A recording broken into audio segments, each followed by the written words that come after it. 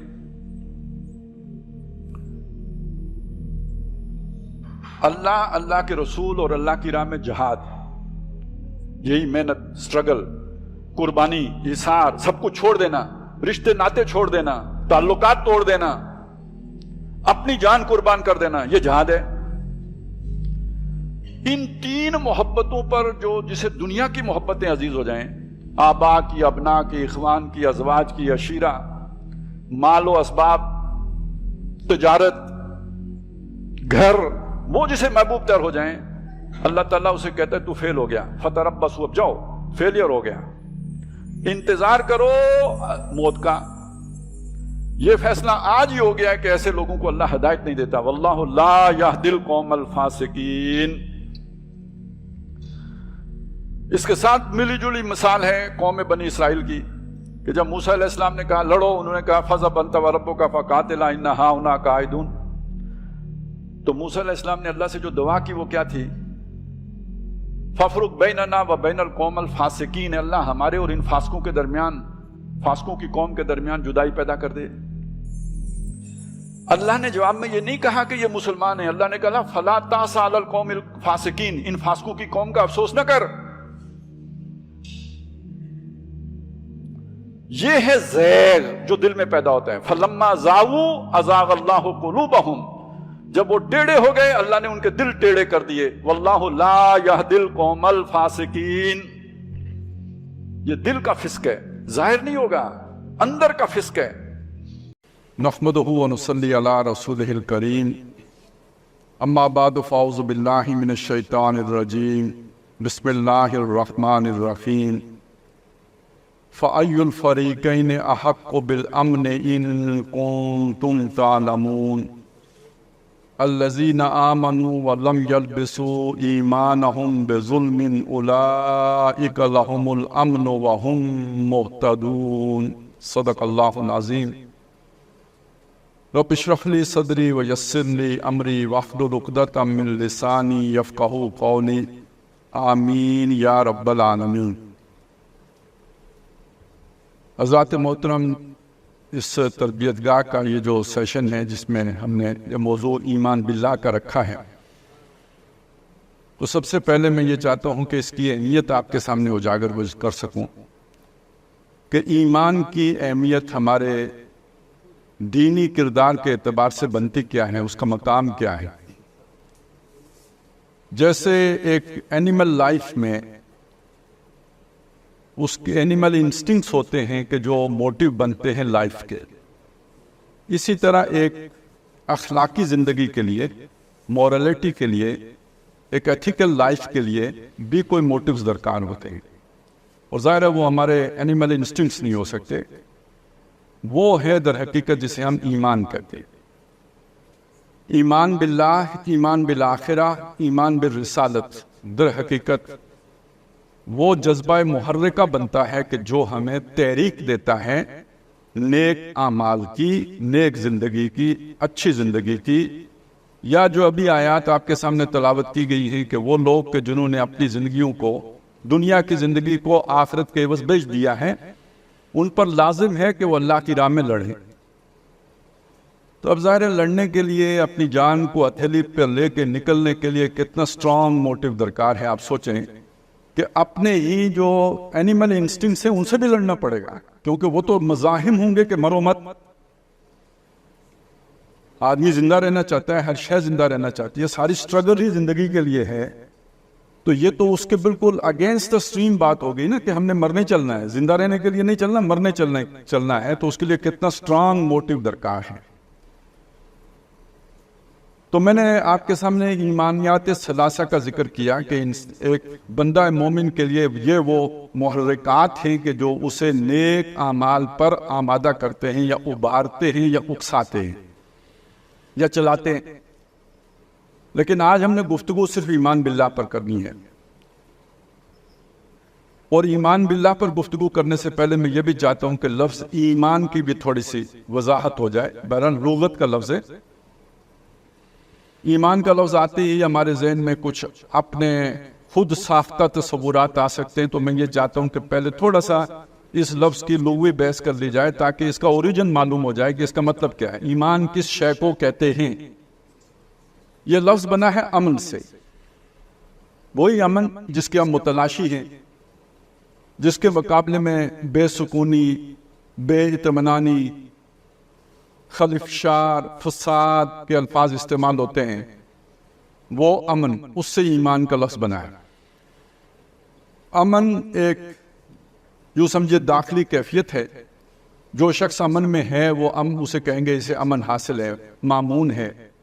اور ایمان اس میں ایک معنی ہے متعدی ہونے کا، دوسرے کو امن دینا، یعنی مومن اصل میں وہ ہے کہ جو دوسرے کو امن دینے والا ہے، یہ ہے اس کا لغوی مفہوم۔ لیکن اس میں پر جو جب کوئی پریپوزیشن لگتی ہے، لام کی لگے یا بے کی لگے، عام طور پہ یہ لگتی ہے، تو اس کا معنی بن جاتا ہے کسی شے کو کی تصدیق کرنا، کسی شے کو تسلیم کرنا، تصدیق کرنا۔ اب امن کا تعلق تصدیق کے ساتھ کیا ہوا؟ امن کا تعلق تصدیق کے ساتھ در حقیقت یہ ہوتا ہے کہ جب آپ کے سامنے کوئی شخص کوئی نیریٹو پیش کرتا ہے، کوئی بیانیہ پیش کرتا ہے، کوئی اپنا موقف پیش کرتا ہے، آپ اگر اس کی تصدیق کر دیتے ہیں تو لڑائی نہیں ہوتی، بحث نہیں ہوتی، کوئی جو ہے نا وہ ایکسچینج آف آرگومنٹس نہیں ہوتا۔ گویا جو اس نے بات کی آپ نے کہا بالکل ٹھیک ہے تو امن ہے، وہ بھی سکون میں ہیں، آپ بھی سکون میں ہیں۔ اس نے دعویٰ کیا ہی اس لیے تھا کہ آپ قبول کر لیں، اور اگر آپ اس کے دعوے کو رد کر دیں گے تو یہاں سے دو جو ہے نا متحارب قسم کے گروہ وجود میں آ جائیں گے۔ آپ ذرا تصور کیجئے کہ محمد رسول اللہ صلی اللہ علیہ وسلم نے مکے میں ایک دعویٰ پیش کیا، حضرت ابو بکر صدیق رضی اللہ تعالیٰ عنہ نے اس دعوے کو قبول کر لیا تو یہ دوست بن گئے، اور ابو جہل اور اس کے ساتھیوں نے اس دعوے کو قبول کرنے سے انکار کر دیا تو یہ دشمن بن گئے۔ تو بات شروع یہاں سے ہوتی ہے، تصدیق سے ہوتی ہے، دوستی یا دشمنی کی بنیاد یہاں سے پڑتی ہے۔ تو جب کسی نے کوئی دعویٰ کسی کے سامنے پیش کیا، اس نے اس کی تصدیق کر دی، گویا اس نے اس کو امن دے دیا، اس لیے وہ مومن ہے۔ میں صرف لغوی بحث آپ کے سامنے رکھ رہا ہوں۔ پھر اس میں ایک معنی جب اصطلاح میں آیا تو اس میں یہ اضافہ کیا گیا کہ ایک اس ایمان کا جزو ہے جو ظاہری ہے، جسے اقرار باللسان کہتے ہیں۔ یہ قانونی پہلو ہے، یہ شہادت ہے، یہ ظاہری بات ہے، اور اس کی بنیاد پر بندہ مسلم بنتا ہے، مسلمان بنتا ہے۔ اور ایک ایمان وہ ہے کہ جو تصدیق بالقلب کی گہرائی ہے، یعنی تصدیق آپ نے وہ کی جو دل کی گہرائی سے مانا۔ یہ وہ شے ہے کہ جو آپ کو بھی داخلی امن دیتا ہے، آپ کے دل کو سکون دے گا، آپ کو ذہنی یکسوئی دے گا، اور آپ کے خارج میں بھی اس کے نتیجے میں امن ہوگا، سکون ہوگا، آپ کے پڑوسی آپ کی اذیت سے محفوظ ہوگا۔ آپ کے اندر جب ایمان آ جائے گا تو آپ کے آس پاس ہر طرف امن جو ہے نا اس کی اظہار شروع ہو جائے گا۔ تو یہ ذرا امن، ایمان، میں نے چاہا کہ یہ چیزیں بھی ہمارے سامنے آ جائیں، اس لیے کہ عام طور پر ایمان کو ہم ڈیفائن کیے بغیر ہی فار گرانٹیڈ لے کے مان لیتے ہیں کہ گویا یہ شے تو ہمیں حاصل ہے۔ جیسے اللہ نے ہاتھ پاؤں دیے ہوئے ہیں، ایسے ہی ہمیں ایمان بھی دیا ہوا ہے۔ جیسے اللہ نے 2 آنکھیں دی ہوئی ہیں، ایسے ہی ہمیں ایمان بھی حاصل ہے۔ یہ بات ایسے ہے نہیں۔ وہ جو قانونی پہلو ہے اس اعتبار سے ایمان ہمیں حاصل ہے، اقرار باللسان کے اعتبار سے وہ تو چونکہ ہم مسلمانوں کے گھروں میں پیدا ہوئے اس لیے وہ ایمان ہمیں حاصل ہے۔ لیکن جو تصدیق بالقلب کا معاملہ ہے یہ کسب کرنا پڑتا ہے۔ جیسے اللہ نے عقل دی ہے، یہ از خود ہمیں حاصل ہے، لیکن یہ کہ ڈگری حاصل کرنے کے لیے ہمیں محنت کرنی پڑتی ہے۔ عقل نہ ہو تو ڈگری نہیں مل سکتی، لیکن یہ کہ ڈگری کے لیے ایک علیحدہ سے محنت بھی درکار ہے۔ اس کے بغیر آپ جو ہے نا وہ عقل مند بے شک ہوں، آپ کے پاس آپ اسپیشلائزیشن نہیں آئے گی۔ تو اسی طرح ایمان کا ایک پہلو وہ ہے جو ہمیں از خود حاصل ہے، یعنی مسلمانوں کے گھروں میں پیدا ہونے کے نتیجے میں آپ اسے مومن کہیں، مسلم کہیں، جو الفاظ مرضی کہیں، لیکن یہ قانونی سٹیٹس ہے، یہ لیگل سٹیٹس ہے۔ ایک ایمان وہ ہے جو کسب کرنا پڑتا ہے، ہر آدمی کو خود حاصل کرنا پڑتا ہے، جیسے اسے اپنی ڈگری خود حاصل کرنی پڑتی ہے۔ اور یہ ایمان ہے جسے ہم کہتے ہیں تصدیق بالقلب۔ جہاں تک دنیا میں کسی شخص کے مسلمان ہونے کا تعلق ہے تو اس کا دار و مدار سارے کا سارا اقرار باللسان پر ہے۔ اہل سنت کا موقف ہے، ہم اہل قبلہ کی تکفیر نہیں کرتے، اور جو ہماری طرح نماز پڑھے اور ہمارے قبلے کا استقبال کرے اور یہ کہ وہ جو ہے اس کو ہم مسلمان سمجھیں گے، اور ہمارا ذبیحہ کھائے، یہ 3 شرطیں پیش کرتے ہیں، یہ مسلمان ہے، لیکن یہ دنیا میں ہے۔ آخرت میں جس ایمان سے بحث ہوگی وہ ہے کہ جو دل میں اتر چکا ہو، خواہ رائی کے دانے کے برابر ہی کیوں نہ ہو، ذرے کے برابر کیوں نہ ہو، لیکن وہاں نجات کی بنیاد تصدیق بالقلب بنے۔ یہ 2 چیزیں ایمان کے حوالے سے ہمیں ہمیشہ مستحضر رہنی چاہیے۔ اب آ جائیں ایمان باللہ۔ اب آپ دیکھیے کہ انبیاء کے دعوے کو ایک طرف رکھیں، انسان کی اللہ نے ایک فطرت بھی بنائی ہے، اور اس فطرت کے اندر اللہ تعالیٰ نے کسی ایک پرفیکٹ بینگ کا تصور ضرور رکھا۔ جو انسان ہے نا وہ یہ چاہتا ہے کہ کوئی سپر نیچرل، کوئی بہت ہی پرفیکٹ قسم کا کوئی آئیڈیل اسے ملے۔ یہ علیحدہ بات ہے کہ وہ اپنی زندگی کے ابتدائی دور میں اس منصب کے اوپر اپنے والد کو رکھتا ہے بالعموم، لیکن جب تھوڑا بڑا ہو جاتا ہے اسے معلوم ہوتا ہے کہ نہیں، والد صاحب میں تو بہت سی کمیاں ہیں۔ پھر اب وہ کسی لیڈر کا قائل ہو جاتا ہے، وہ لیڈر جو اس سے بہت دور ہوتا ہے، اور چونکہ وہ اس کے قریب نہیں ہوتا، اس کی کمیوں اور کمزوریوں سے وہ واقف نہیں ہوتا۔ وہ لیڈر پیر کی صورت میں ہو، وہ کسی عالم دین کی صورت میں ہو، وہ کسی پولیٹیشین کی صورت میں ہو، وہ کسی قوم پرست رہنما ہو، لیکن وہ اسے آئیڈیلائز اسی طرح کر رہا ہوتا ہے جیسے اس نے کبھی اپنے والد کو آئیڈیلائز کیا تھا۔ سوال یہ ہے کہ یہ آئیڈیلزم کا یہ کانسیپٹ اس کے اندر آیا کہاں سے ہے؟ لیکن ابھی اس کی کوئی ایجوکیشن ہی نہیں ہوئی، ابھی اس نے دنیا دیکھی ہی نہیں، لیکن ایک آئیڈیل کانسیپٹ اس کے اندر موجود ہے پہلے سے۔ یہ کدھر سے آ گیا؟ یہ ہے کہ جسے قرآن مجید یہ کہتا ہے کہ ہم نے ہر انسان، جیسے حدیث میں آیا، ہر انسان فطرت سلیم پر پیدا ہوتا ہے، کل مولود یولد علی الفطرہ، اور قرآن مجید میں ہے فطرت اللہ التی فطر الناس علیہا۔ یہ انسان کے اندر اللہ نے اپنی معرفت، اپنی پہچان رکھ کر اسے دنیا میں بھیجا ہے۔ یہ ڈارمنٹ ہو جاتی ہے، جیسے ہماری باقی کیپیبلٹیز جو ہیں، پوٹینشیلٹیز جو ہیں، وہ ڈارمنٹ ہو جاتی ہیں اگر وہ ایکسرسائز نہ کی جائیں، اسی طرح یہ بھی ڈارمنٹ ہو جاتی ہے۔ لیکن اگر اس کے اوپر کوئی داغ دبے نہ پڑ گئے ہوں، پرورٹ نہ ہو گئی، صرف ڈارمنٹ ہوئی ہو، پرورٹ نہ ہوئی ہو، تو جب اس کے سامنے نبی کی دعوت آتی ہے تو اسے قبول کرنے میں